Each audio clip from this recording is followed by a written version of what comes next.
All right, little birds, here we go. Unit 4 podcast, parties, voting, and elections. Let's make sure we have everything we need. Okay.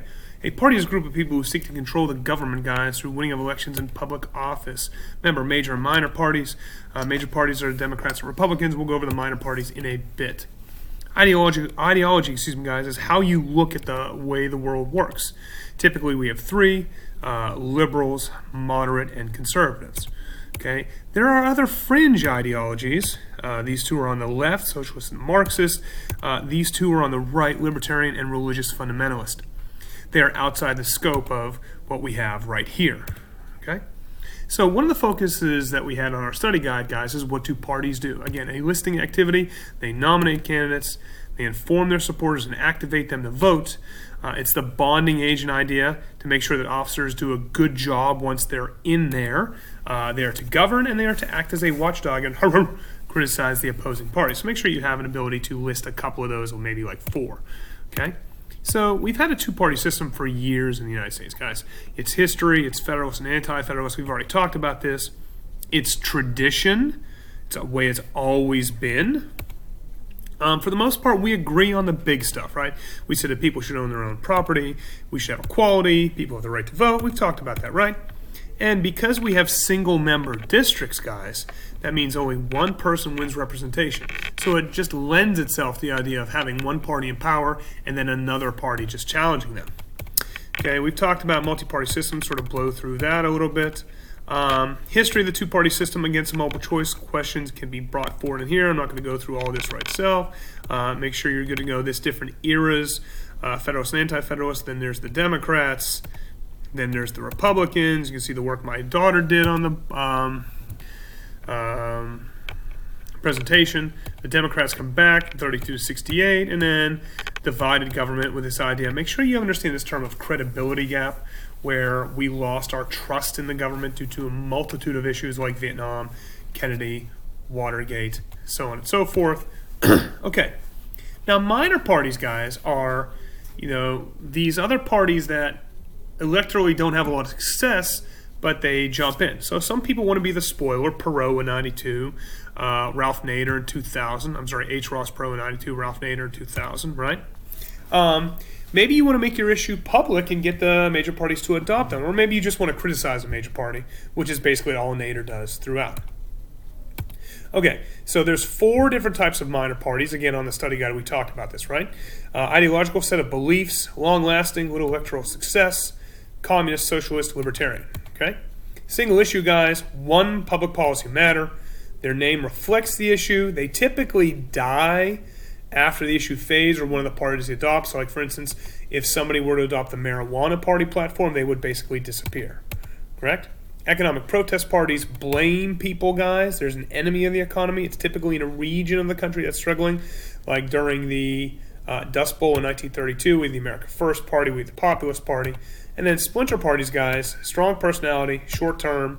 They fade when the leader goes away. Example, Teddy Roosevelt and the Bull Moose, right? Remember, Donald Trump led the Reform Party for a while until he disappeared. So they have short-term success, and then they fade away when the leader steps aside. Again, you should know things with regard to liberals and conservatives. I'm not going to go over all of these with you, but you have them in the notes, so you can stop and pause it however you want to make sure you have all the things that you need. All right, we said the framers, guys, did not see political parties when we talked about George's farewell address, the negatives that he had with regard to all those political parties. Elbridge Gerry was our gerrymandering guy, right? Remember when he drew the lines around the witches of Salem, right? And it happens once every 10 years. So the goals of gerrymandering, guys, are to make as many safe districts as possible, to spread the opposition thinly. And, guys, in reality, that's why there's only so many states or House seats that are up for election every time. This is the old Pennsylvania map. This is the new Pennsylvania map. You can see this is much more gerrymandered than this one. Okay, throughout. Here was the 7th district in Pennsylvania. Remember, we said all these different jokes of what it could be. Okay, understand, guys, that the Constitution doesn't mention congressional districts. So we have 435 members of the House with 435 different districts, but no real clear plan for how to create those districts throughout, right? Like here's North Carolina in 2018, As we said, Republicans got 15% of the vote, but they got 10 of the 13 areas. Here would be the new map if it were redistricted in a much more fair way, a 7-6 split that way. Okay, so what the law in the books, guys, is the Apportionment Act of 1842, that each state is responsible for drawing its own districts. Now, other things haven't happened to it. It's got to be contiguous, one complete piece. It's got to have as equal a number of people as it can, and it should be a compact territory. The problem is, guys, those rules are typically difficult to enforce. I apologize that came up a little bit lighter than that point. Remember, the founders spent more time on the Electoral College than anything else. Could not be directly elected. There's no congressional election, so they want to have a separate idea. Remember, to pick the best and the brightest. They could be free agents, not tied to parties. They'd cast 2 ballots. The person with the most votes would win. Second most would be the VP. This is all challenged in terms of the election of 1800. 538 is the number, right? 100 senators, 435 members of the House, and 3 people from the District of Columbia make 538. Pennsylvania's current number is 20, right? Most of the states, guys, are winner take all because of the single member district idea. You got to win 270 to be the president. If there's a tie, remember the top 3 people go to the House for the president. Top 3 people go to the Senate for the VP. Remember, there were 36 ties between Jefferson and Burr. The 12th Amendment was passed. Electors cast 1 vote for a ticket. Pros and cons. Remember, the Founding Fathers wanted to safeguard against uninformed or uneducated voters by putting it in the hands of the smartest people. Typically, it's widely accepted and clean. It keeps the small states relevant, guys. If you only went to the big states, you could win the big states with just the top 11 states. It's kind of crazy. Now, nobody's going to win the top 11 states. We know that for a fact. But it is what it is. Well, Reagan would, but that's a different story. And it promotes stability because Italy's had many governments since 46. The cons, guys, is that modern technology, it's no longer relevant. People can access information much easier than they could before in the 17 and 1800s. Has the popular vote winner not been the president? Yes, there are 5 times right there. Remember my ex-girlfriend, right, at one point. 5 out of 53, right? California, we said, right? Does your vote even matter if you're a Republican at that point? Swing states have too much power. Certain states are going to vote a certain way. So what are the swing states in 2020, we said? Just like 2016, it's Michigan, Wisconsin, Pennsylvania, Florida, and Ohio are the 5 swing states that we're pointing at that time.